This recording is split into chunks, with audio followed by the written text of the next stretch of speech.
Ay mga tatad, pork ham legs, no? Ngayon mga tatad, ididibo natin o babaklasin natin ang balakang at saka yung pata putol. At syempre mga tatad, dahil bagong dating ang ating Dickinson boning knife, no? Ito ang gagamitin natin mga idol. Tara, let's go. Ito, wala pang hasa mga tatad, wala pang steel. Susubukan lang natin mga idol kung talagang kakasa. Ay nako mga idol, talagang napakatalas talaga, no?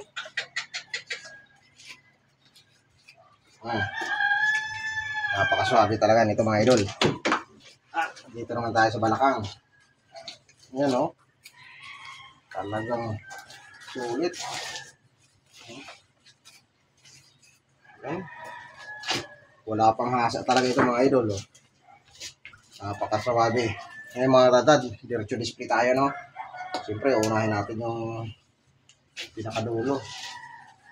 Napakaswabe talaga ito mga idol, oh. Yan, no? Talagang pag sinabing Dickinson, no? Pag tatak Dickinson, talagang swabe. Ito yung 6 inches mga tatad na boning knife ng FDM quality trading, no? Ayan, no? Dickinson mga idol, wala pang ano to kasi kararating lang nito nung nakarang araw. Wala pa talagang hasa.